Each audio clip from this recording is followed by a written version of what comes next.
Hai, back to my channel, balik lagi dengan saya Merlin Timbang. Dan kali ini saya ingin menjawab pertanyaan dari beberapa teman tentang Kak, bagusnya aku itu langsung daftar atau aku perlu melanjutkan atau ngambil nurse dulu.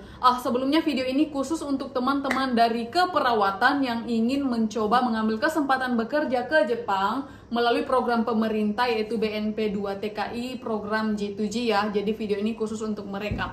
Balik lagi ya, jadi pertanyaannya gimana? Nah, pertanyaannya gimana? Kok gimana sih? Pertanyaannya itu, Kak, aku itu perlu lanjut kuliah dulu, yang D3 ambil S1, langsung berangkat ke Jepang, ataukah aku itu perlu ambil nurse dulu atau gimana? Jadi saya akan berikan gambaran ya. Nah, saya ingat waktu masih di posisi seperti kalian itu, saya berharap banget ada orang seperti saya sekarang ini yang sudah bekerja di Jepang itu bisa memberikan gambaran sehingga saya pada saat itu boleh lebih bijak mengambil tindakan, tapi saat itu tidak ada, jadi saya hanya meraba-raba. Tapi puji Tuhan saya ada di Jepang saat ini, dan ya seperti yang teman-teman lihat. Balik lagi ke topik kita ya. Jadi pertanyaannya atau pilihannya itu ada, saya bagi menjadi 3 ya. Yang satu itu teman-teman dari D3 keperawatan, kemudian D3 keperawatan atau S1 langsung ke Jepang, atau teman-teman yang sudah ngambil nurse langsung ke Jepang, atau teman-teman mau lanjutkan dulu mendapat pengalaman 2 tahun baru daftar. Nah, 3 ini boleh langsung ke Jepang. Jadi ada yang tamatan D3 atau S1 boleh langsung daftar, boleh. Atau teman-teman yang udah ambil nurse langsung daftar, boleh. Atau teman-teman yang ingin mendapat pengalaman kerja dulu di Indonesia 2 tahun, minimal 2 tahun baru start mendaftar ke Jepang ya. Nah, perbedaannya yaitu kesempatan berkarir atau jenjang karirnya berbeda. Kita bahas satu persatu ya. Untuk D3 atau S1 keperawatan ini, teman-teman itu hanya akan bisa bekerja di panti jompo untuk melakukan proses dasar keperawatan. Teman-teman tahu kan proses dasar keperawatan itu seperti memandikan, bantuan makan, BAB, BAK, eliminasi, kemudian hal-hal dasar. Jadi ini boleh dibilang seorang perawat yang tugasnya itu dibatasi ya kalau di Indonesia. Nah, di Jepang itu untuk pekerjaan ini tidak disebut sebagai perawat. Secara teknik itu tidak diakui sebagai perawat, tetapi sebagai profesi yang berdiri sendiri yang kita sebut sebagai care worker atau caregiver. Beda kalau di Indonesia, yang caregiver atau care worker itu pasti seorang perawat ya. Tapi kalau di Jepang tidak, itu profesi tersendiri. Jadi yang pertama tadi, teman-teman yang dari D3 atau S1 yang langsung ke Jepang, itu teman-teman akan menjadi sebagai seorang perawat yang bekerja, seorang perawat lansia yang bekerja di panti jompo. Hanya itu kesempatannya. Teman-teman lulus, kelar, bekerja dengan status sebagai caregiver selamanya. Kalau teman-teman mau tinggal selamanya sini ya. Kemudian bagaimana dengan teman-teman yang sudah ambil nurse? Nah, teman-teman yang sudah ambil nurse, artinya sudah ada izin atau sudah ada sertifikat nurse dari Indonesia, teman-teman juga ini hanya akan bisa bekerja sebagai seorang perawat lansia seperti yang pilihan pertama tadi.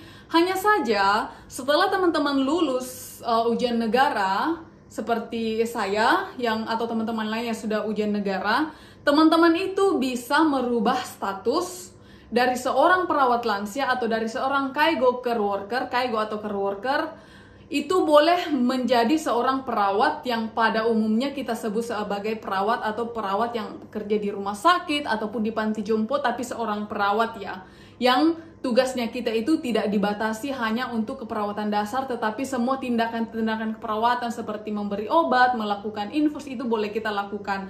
Ini untuk teman-teman nurse, tapi harus menyelesaikan dulu tugasnya sebagai kaigo dan bisa mengurus lagi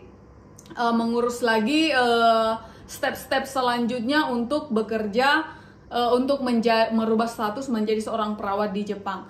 Nah, yang ketiga ini otomatis teman-teman bisa langsung mendaftar sebagai seorang perawat di rumah sakit.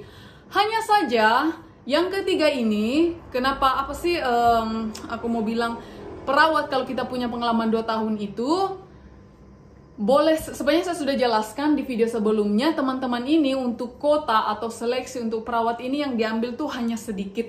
hanya sedikit, jadi memang seleksinya itu sangat kecil atau peluangnya itu sangat kecil. Nah, di Jepang juga untuk peluang atau ujian keperawatan ini lebih susah dibanding ujian career worker. Jadi banyak banget teman-teman itu yang nggak lulus akhirnya balik. Nah, mereka ini yang ketiga ini hanya diberikan kesempatan 3 tahun. 3 tahun ya terhitung 3 tahun ya, 3 tahun.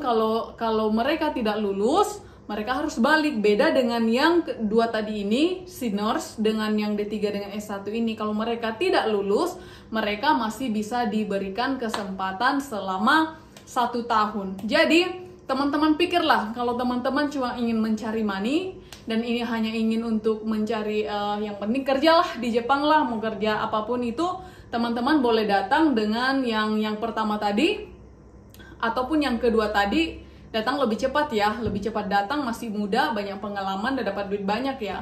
Tapi kalau teman-teman ingin memikirkan jenjang karir, memang jadi real seorang perawat di Jepang itu, teman-teman akan cari pengalaman kerja dulu di Indonesia, baru daftar. Tapi untuk itu, teman-teman harus siap, harus bersabar dulu untuk menunggu 2 tahun ini.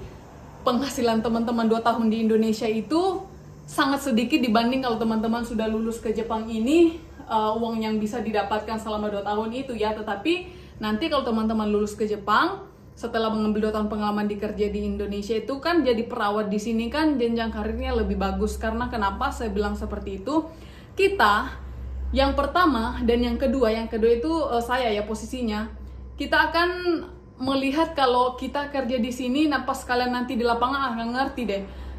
Kita perawat tetapi itu kita tidak bekerja semaksimal perawat, kita tidak mengerjakan tugas kita. Itulah aku bilang yang kita kerjakan itu hanya keperawatan dasar, hanya memandikan, transfer, eliminasi, apalagi ya, membantu makanan, kemudian kebersihan, hygiene-nya pasien, hanya itu yang bisa kita lakukan, sangat terbatas. Tetapi kita boleh datang cepat di Jepang dan peluang untuk lulusnya juga tinggi. Kita lebih cepat menabung kalau hanya untuk mencari duit lah. Tapi itulah, semuanya pilihan ada di teman-teman. Entah teman-teman mau milih tamat D3 aku langsung ke Jepang aja, aku kan masih muda, masih tamat D3 itu masih umur berapa sih? Masih umur 20 tahun ya, langsung ke Jepang kan pengalaman kerja udah ada, duit udah banyak, balik lagi Indonesia kan masih muda kan gitu. Nah, yang ke nurse ini, atau teman-teman mau datang dulu ambil nurse 1 tahun di sana, datang nurse di sini, tapi nanti ada kesempatan untuk mengubah status kita jadi seorang perawat di Jepang. Atau yang mau ambil ketiga ini, teman-teman harus bersabar dulu di Indonesia, menunggu 2 tahun baru bisa daftar ke sini, tetapi lebih sulit ujiannya. Semua ada pilihan teman-teman, saya kira ini bisa terjawab dan semoga bisa membantu. Jangan lupa like, subscribe, dan share. Bye-bye, thank you.